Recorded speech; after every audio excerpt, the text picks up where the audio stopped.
जमीन की बात करता है तो सबसे पहले वही परेशान होता है, क्योंकि सामने अपना ही बड़ा भाई होता है और बात दिल पर लगती है।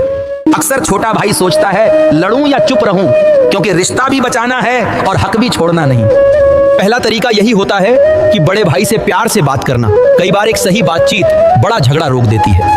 छोटा भाई जब शांति से समझाता है तो बड़ा भाई भी सोचने लगता है, क्योंकि गुस्से से नहीं समझ से बात बनती है। लेकिन हर बार बात नहीं बनती, कई बार बड़ा भाई अड़ जाता है, तब छोटा भाई अंदर ही अंदर ज्यादा टूट जाता है। दूसरा तरीका तब सामने आता है जब घर की बात बाहर जाती है, गांव के समझदार लोग बीच में बोलने आते हैं। 5 लोग जब बात सुनते हैं तो दोनों पक्षों को समझाते हैं, क्योंकि समाज में गलत बात ज्यादा देर नहीं चलती। कई बार पंचों की बात से बड़ा भाई नरम पड़ जाता है, क्योंकि उसे भी डर होता है कि लोग क्या कहेंगे। फिर भी अगर हल नहीं निकलता तो छोटा भाई और टूटता है। रिश्ते बचाने की कोशिश में वो खुद थक जाता है।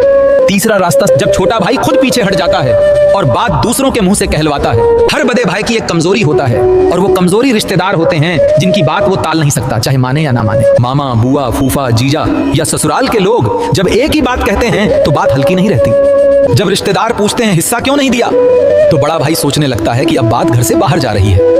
कई बार यही दबाव बड़े भाई को झुका देता है, क्योंकि समाज में इज्जत सबको प्यारी होती है। जब 3 रास्तों से बात नहीं बनती तो समझ लेना चाहिए कि अब अकेले बोलने से काम नहीं चलेगा, अब तरीका बदलना पड़ेगा। चौथा रास्ता यहीं से शुरू होता है, साफ और सीधी पहल। ना धमकी ना झगड़ा, बस इतना कहना होता है आज नहीं तो कल बात को साफ करना ही पड़ेगा, और यही सोच बदलती है। और वो रास्ता है लिखित सहमति की बात। बड़े भाई को चौंकाती है, क्योंकि उसे समझ आ जाता है ये कानून नहीं सिखाता, लेकिन कानून की ओर इशारा करता है, और यही इशारा कई बार काम कर जाता है। अक्सर यहीं पर बड़ा भाई मान जाता है, क्योंकि कोई भी नहीं चाहता कि बात और आगे बढ़े। समझदारी इसी में है कि हक भी मिले और रिश्ता भी बचे, बिना हालात बिगाड़े। अगर यहां भी बात न बने तो 5वां रास्ता सामने आता है, जो बिना बोले बहुत कुछ कह देता है।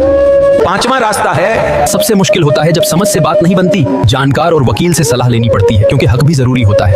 ये रास्ता कोई खुशी से नहीं चुनता, मजबूरी में चुना जाता है, क्योंकि छोटा भाई अपना हक खोना नहीं चाहता। इस पूरे सफर में छोटा भाई सबसे ज्यादा झेलता है मानसिक दबाव और रिश्तों की दूरी। लोग बाहर से सिर्फ नतीजा देखते हैं, लेकिन अंदर की लड़ाई नहीं। ऐसी जमीन का हिस्सा मिल भी जाए तो दिल पर निशान रह जाते हैं, क्योंकि लड़ाई दुश्मनों से नहीं अपने से होती है। ये कोई ज्ञान नहीं था, ये छोटे भाई का संघर्ष था, जहां हक पाने से पहले बहुत दर्द सहना पड़ता है। याद रखिए, जमीन का हक खामोशी से नहीं बल्कि सही वक्त पर उठाए गए कदम से मिलता है, बस तरीका सही होना चाहिए। अरे भक्तों, तुम मेरे बताए 5 उपायों का सही उपयोग करोगे तो तुम्हें तुम्हारी ही जमीन का हिस्सा मिलने में आसानी होगी। मेरी बात को गलत मत समझना, मेरी बात सही है तो वीडियो को लाइक सब्सक्राइब जरूर करें।